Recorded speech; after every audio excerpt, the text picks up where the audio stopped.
Allora, visto che si sta parlando di questo falso in bilancio del Napoli e già sento, rischierete la Serie B, rischierete 100 punti di penalizzazione, avete fatto con la Juventus, siete delle merde. E no, cari miei, il Napoli non rischia nulla.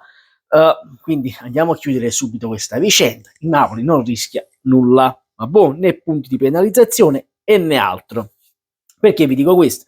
Perché la questione era già stata chiusa, il Napoli è già stato indagato 2 volte, sempre sul famoso trasferimento Osimhen, Manolas, Diawara, che c'era anche Diawara e Manolas, se volete dire tutta, sono 3 giocatori, non il singolo, non solo Osimhen. Signori miei, sono 3 i giocatori a bilancio del Napoli che non tornano con i conti, però il Napoli è già stato assolto 2 volte, 2 e non c'è 2 senza 3, quindi io personalmente sono calmissimo, sono tranquillissimo. Poi dovesse emergere questa plusvalenza, vabbè, ne trarremo le conseguenze, non vi preoccupate, una napoletana si fa sic, ma non muore, quindi state tranquilli. Comunque, buongiorno, anzi, diciamo buonasera.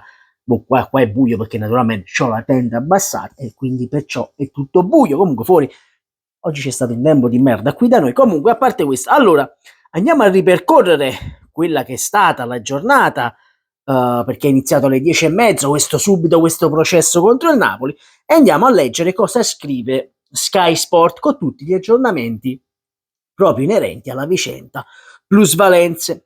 Falso in bilancio, chiesto processo per De Laurentiis. La Procura di Roma ha chiesto il rinvio a giudizio per il presidente del Napoli, Aurelio De Laurentiis, in cui si procede per il reato di falso in bilancio in relazione alle annate 19, 20 e 21, oltre al presidente del club IPM di Piazzale Claudio Lorenzo Del Giudice e Giorgio Orano.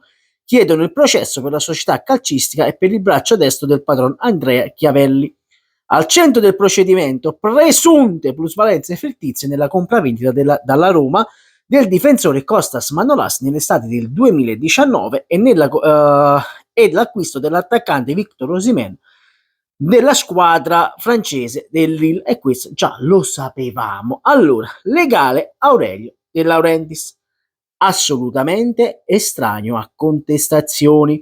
Gli avvocati Fabio Fuggeri e Lorenzo Cantrata, che assistono il presidente Aurelio De Laurentiis e la SSC Napoli, dichiarano che i propri assistiti sono assolutamente estranei alle contestazioni mosse dalla Procura della Repubblica di Roma relative ad irregolarità di natura bilancistica risalente agli anni 2019 e 2021.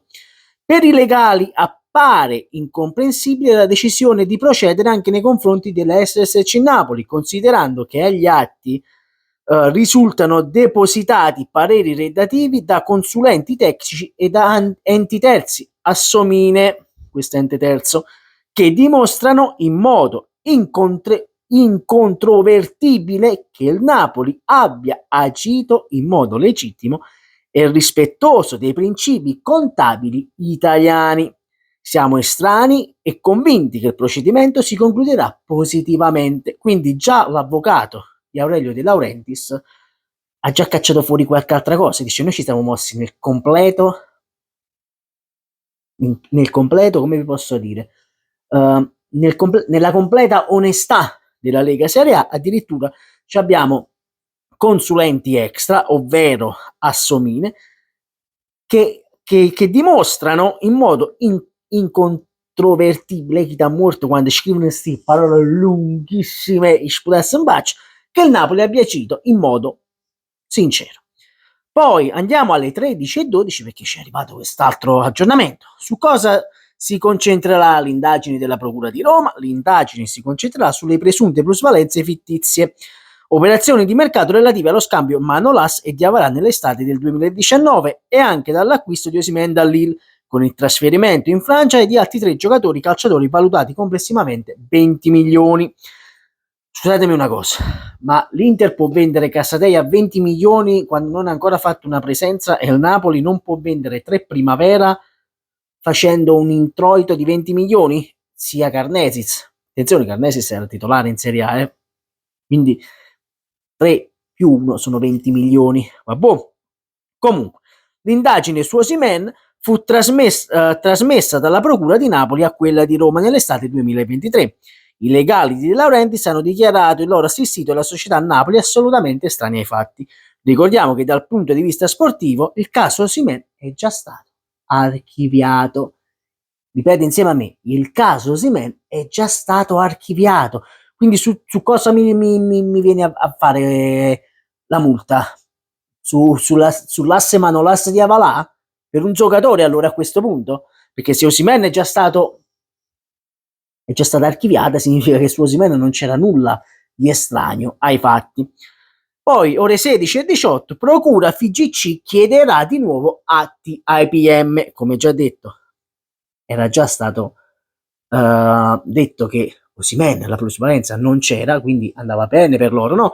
Però la Procura della FIGC richiede gli atti. La Procura federale della FIGC chiederà di nuovo alla Procura di Roma, a quanto apprende dall'ANSA, gli atti dell'inchiesta che hanno portato stamattina alla ricerca di un rinvio a giudizio del presidente del Napoli, Aurelio De Laurentiis, per falso in bilancio. La vicenda riguarderà presunte plusvalenze fittizie. Già nel 2024 l'ufficio guidato da Giuseppe Chinè aveva avanzato analogie richieste, ma gli atti non erano stati trasmessi per quanto segreti per esigenze investigative.